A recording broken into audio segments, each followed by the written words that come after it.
Camille Clavitola, enseignant sur la commune.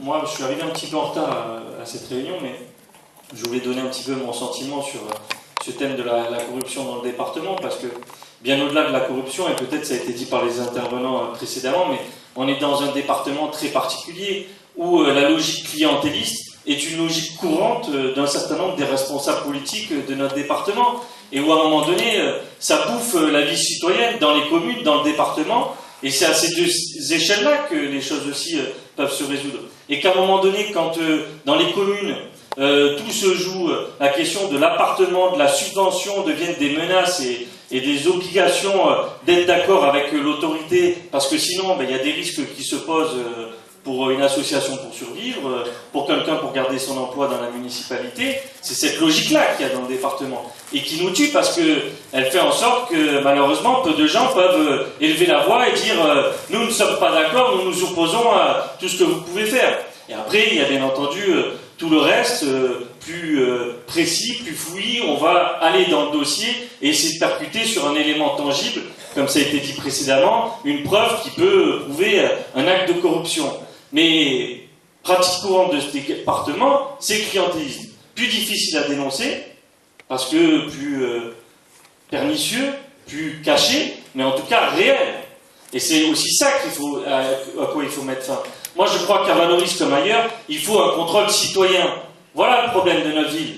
Ça a été dit. Peut-être les appels d'offres, il faudra y arriver, mais la vérité, c'est que dans cette ville, le maire donne tout au privé. Et quand on donne tout au privé, les cantines, le parking, et j'en passe, l'eau, quand tout a été cédé, à un moment donné, il ne reste plus rien.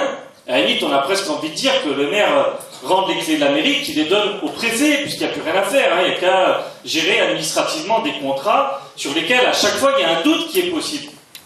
Sur le stationnement, je le sais que dans la salle, tout le monde a un doute sur cette question. Tout le monde se dit, pourquoi on nous a embarqué dans un contrat de 30 ans sur lequel on n'en voit pas les bénéfices, sur lequel, bon, ça a rajouté des piétonnes dans Valoris, ceci dit, mais sur lesquels on n'en voit pas l'utilité pour notre commune, qui a un coût pour les citoyens.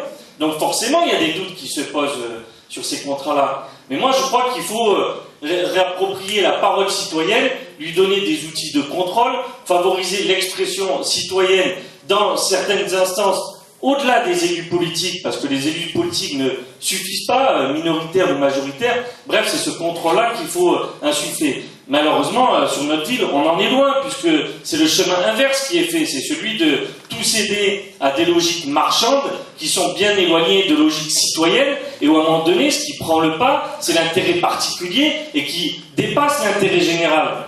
Et c'est l'inverse qu'il faudrait faire, c'est porter l'intérêt général au-delà des intérêts particuliers. Et c'est ça qu'il faudrait qu'on porte. Alors, c'est bien qu'il y ait du monde ce soir, ce serait bien qu'il y en ait sur toutes les actions qui constituent le rapport de force local sur un certain nombre de thématiques et de dossiers, parce que c'est là-dessus qu'on montrera à ce maire et à d'autres maires du département que c'est les citoyens, à un moment donné, que l'enjeu d'une élection, c'est pas d'avoir un mandat pour une indemnité, c'est d'avoir un mandat pour favoriser l'intérêt général de sa commune, de son département, bien au-delà. Et que c'est ça l'enjeu. C'est pas de se servir, c'est de servir les autres et de servir au mieux l'intérêt général. Ça, malheureusement, dans notre commune, ça a été oublié. Et moi, je rajouterais aussi quelque chose qui peut aussi être dans des propositions qu'on pourrait faire politiques sur ce sujet, qu'à un moment donné, quand on a des élus qui, depuis 30 ans, dirigent, ça les entraîne dans un certain confort de « je suis intouchable, j'ai toujours raison, ceux qui s'opposent à moi sont des imbéciles ». Donc à un moment donné, quand on limitera aussi les mandats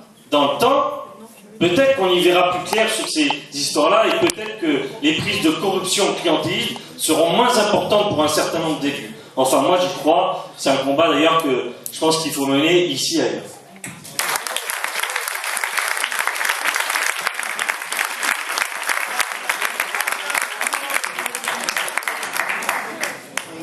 Est-ce qu'il y a encore des questions? Oui, André.